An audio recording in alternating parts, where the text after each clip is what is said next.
Mais um vídeo que eu tô aqui metade no sol e metade na sombra, porque eu estou aproveitando a luz do dia pra fazer, eu não tenho aquelas luzes artificiais. Acho que eu preciso comprar pra poder gravar também à noite. Mas eu gosto desse momento, na verdade, esse é o melhor momento pra eu gravar. Então, paciência, por favor. Enfim, o vídeo de hoje é sobre o que é certo e errado. E ele vem logo depois do vídeo que eu gravei sobre coragem, a importância de você ter coragem para defender o que é correto. Só que fica aquela dúvida, não deveria, em muitos momentos, do que é certo e errado. O que é certo e errado? E às vezes as pessoas nem têm dúvida, na real, né? Porque elas acham defender o que é correto. Normalmente as pessoas, né, quando defendem alguma coisa, elas acreditam que aquilo é o correto, né? Deveria ser assim. Porém, existe o correto que é indiscutível. Não deveria ser nem discutido se é certo ou se é errado.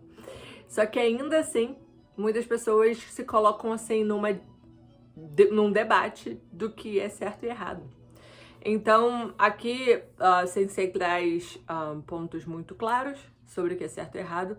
E ele começa nesse diálogo que eu estou lendo com a juventude, que aconteceu lá em 1980 alguma coisa. Esse diálogo maravilhoso, ele pontua vários pontos, obviamente. Ele pontua vários fatos importantes para que a gente possa crescer de maneira madura, concisa e forte, né? Essa que é a proposta do diálogo com a juventude. Mas só que eu já não sou tão jovem assim, porém isso não quer dizer que eu não me possa beneficiar disso. Então, por isso eu estou compartilhando. A gente não precisa ser jovem necessariamente, ou tão jovem assim, porque a galerinha aqui tem os seus 15, 16 anos. Enfim. Ele começa justamente falando sobre como o certo e errado, ele, ao longo do tempo, né, ele vai variando. Ele dá exemplos em que na Segunda Guerra, um certo general japonês, ele era tido como herói, né, da guerra, fazendo tudo que era correto, porque estava defendendo, enfim, a pátria. E aí logo depois acabou a guerra e aí, na verdade, não, ele é o vilão, tá errado, tem que ir pra prisão. E, enfim, outros casos, principalmente de guerra, muito comum, né, de que naquele momento, principalmente as pessoas que estão morando naquele país, às vezes elas acreditam que fazer aquela guerra é correto porque está defendendo a sua pátria, e aí acaba que quando a guerra acaba e tem toda aquela destruição, e aí talvez, muito provável, tenha que reparar, né, moralmente aquele outro país, às vezes financeiramente, muitas vezes foi o que fez os Estados Unidos com vários outros países, né, ajudou a reerguer vários outros países depois da guerra, para poder amenizar ali o problema. Enfim, então, às vezes durante a coisa tá tudo bem, a gente tá defendendo o que é correto, mas depois que aquele fervor passa, as pessoas meio que conseguem avaliar calmamente, friamente, sem aquele calor da emoção, e se dão conta que era errado. Só que, poxa, esse é um exemplo muito amplo, né? Muito, vamos dizer assim, de uma magnitude muito grande. Que às vezes a gente fala assim, cara, é óbvio que a guerra é uma coisa errada. Ou não, tem gente que defende. Mas esse não é o ponto. O ponto é que vamos trazer aqui para nossa realidade, para o que pode acontecer e vem acontecendo no dia a dia. Por exemplo, piadas. Muitas piadas antigamente eram tidas como comum, normal, né? Tá tudo bem. E hoje existe algum tipo de senso crítico maior sobre se uma piada tá de bom tom ou não, se é certo ou errado fazer aquela piada, porque, enfim, pode ferir, né, muitas pessoas. Se é certo ou errado, hoje, uma piada está sendo discutida, né?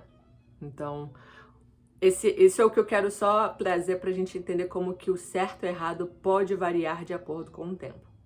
Então, o bom senso, o senso comum, acaba mudando de acordo com o tempo. É esse. Esse é um ponto em que Sensei discorre aqui.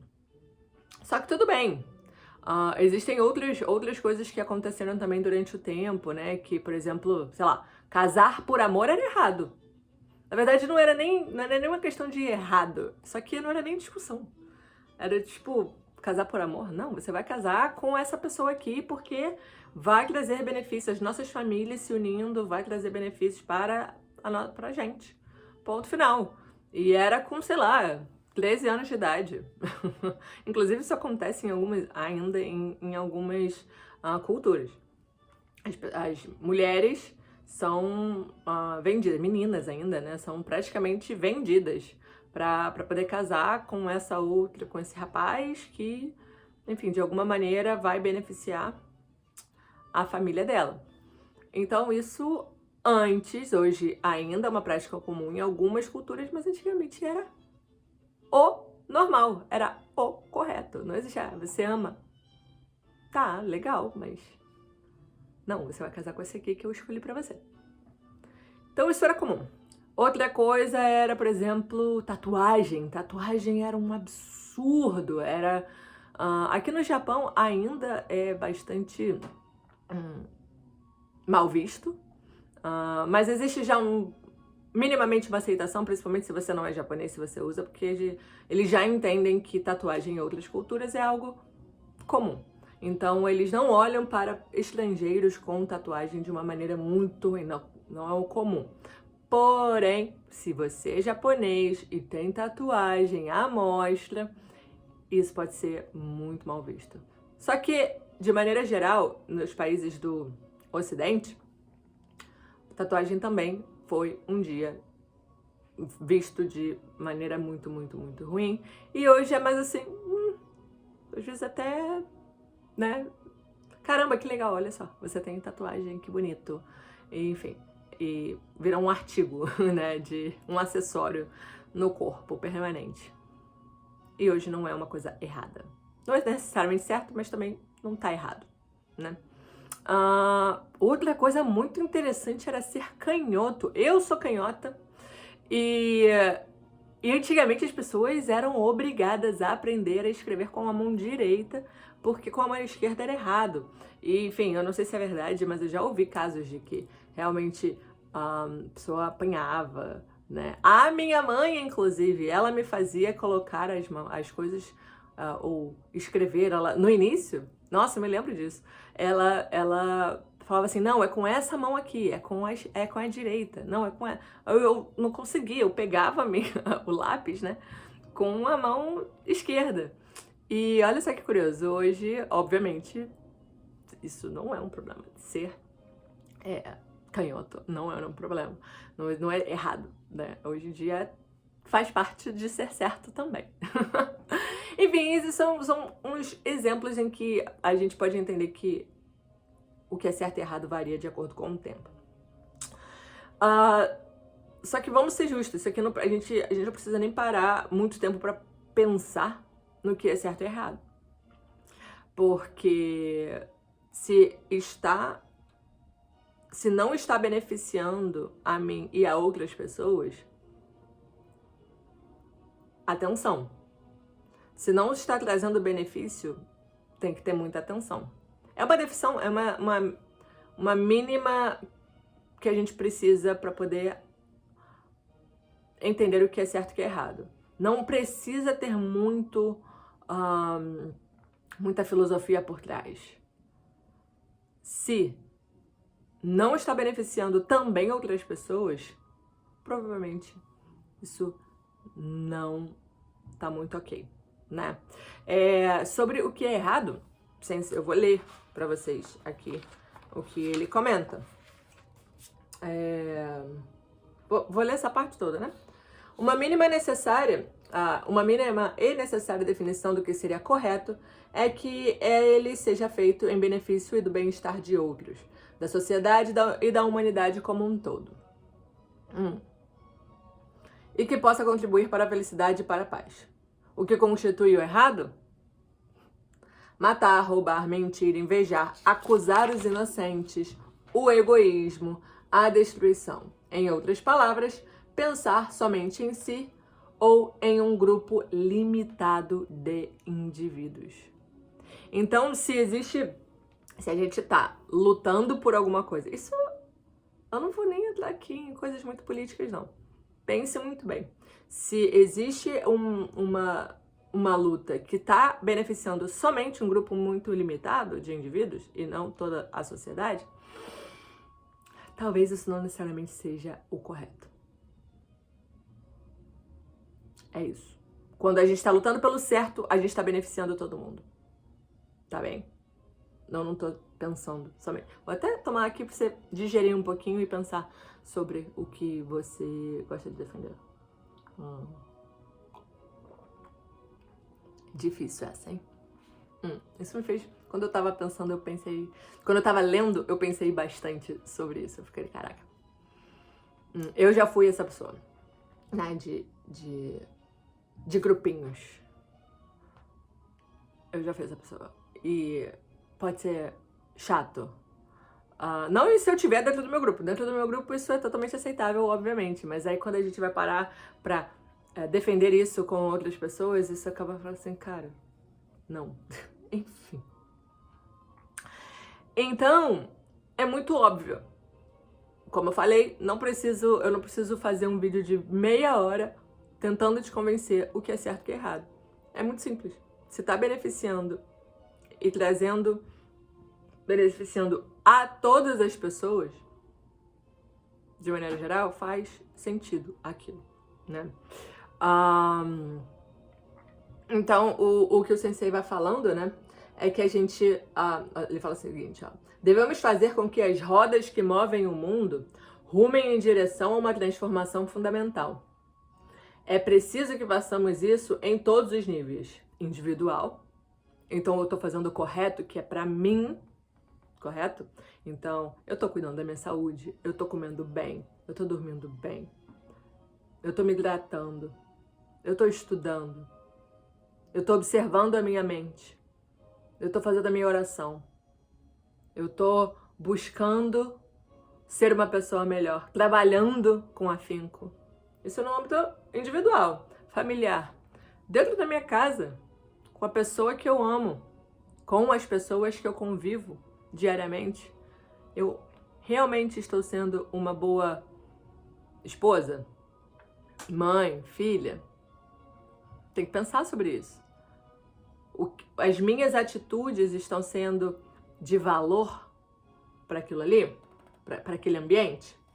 E aí, no grupo, aí você pode pensar, porque existem vários grupos, né? Pode ser o seu grupo do trabalho, pode ser o seu grupo de amigos ali do ensino médio, pode ser o seu grupo, se você estuda ainda, da escola ou faculdade. Então, você tá sendo essa pessoa, né? Que está fazendo o correto? E na nação, eu estou sendo uma boa cidadã? Cara, eu fiquei pensando, inclusive, bastante nisso, porque eu moro no Japão, né, e tem muitas coisas em que a gente precisa fazer como cidadão que não precisa no Brasil. Por exemplo, um exemplo muito básico, separar o lixo da maneira correta. Só que não é somente separar o lixo. Por exemplo, se eu vou jogar uma caixa, né, de papelão de entrega no lixo, né, tem um lugar ali bonitinho. Só que não é só colocar, desarmar a caixa. Eu preciso tirar, inclusive, os plásticos dela. Então, se tiver fita, né, grudada, que tem um monte, né, para envolver, para fechar, lacrar, a fita que vem os QR Codes e tudo, código de barras, o endereço, é um monte de fitinha que tem que tirar. Se eu não fizer isso, eu não tô fazendo correto, né? E às vezes eu penso assim, caramba, aqui eu me coloco eu estou agora muito confortável, porém numa posição desconfortável em que tenho que aprender a ser uma cidadã melhor para esta nação aqui. Então, fazer o que é correto para eles é muito diferente do que é o que foi no Brasil ou no México. Mas estar de bicicleta com fone de ouvido, cara, isso aqui é um não. E muitas vezes porque é automático, né? Caramba, vou botar o fone de ouvido e vou pegar a bicicleta. E eu, assim, nossa, eu não mereço estar aqui. Eu tô sendo dura agora, mas às vezes eu realmente penso isso, cara. Se eu quero realmente estar aqui de maneira plena, eu preciso jogar o jogo deles, eu preciso fazer correto. Porque senão, se eu estiver tentando burlar, fazer o jeitinho carioca, na realidade, eu não tô sendo uma cidadã boa pro país. Ponto final. Então, assim, são reflexões que a gente realmente precisa fazer durante o dia. Então, olha, é preciso que façamos isso em todos os níveis. Individual, familiar, no grupo, e podem ser muitos grupos que você esteja inserido, e nação. Então, como cidadão, você está fazendo o correto? Assim de simples. E isso exige, obviamente, uma reflexão contínua, uma observação da sua própria mente, dos seus próprios atos, para poder estar bem e tranquila, né? E aí, sobre o que é certo e errado, ele pula para o aspecto político, que eu acho que vale a pena fazer um outro vídeo sobre isso, porque é até longo. Ele continua no tema certo e errado, só que no âmbito da política. Então eu não vou continuar o vídeo, né, neste diálogo aqui, não.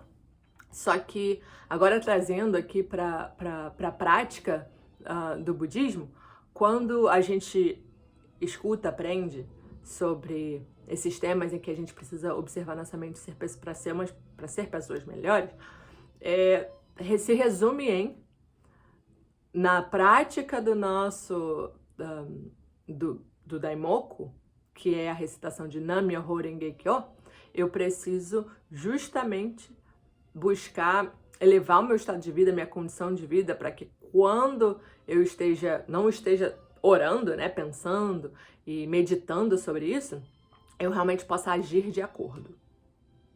O meu estado de vida realmente possa estar alinhado com o meu desejo. Porque não é só, eu estudei, eu aprendi, eu orei, e aí vou lavar as minhas mãos. Não. Então é isso. A gente já sabe como que funciona. Então agora que eu compartilhei aqui com você isso, acho que vale a pena fazer um esforço maior para justamente buscar fazer o que é correto. E isso implica também a felicidade de outras pessoas. Bem, vou deixar você aqui, vou terminar o meu cafezinho antes de ir pro meu trabalho. E é isso, um beijo, dá like, compartilha, comenta e se inscreve no canal. Beijo, tchau!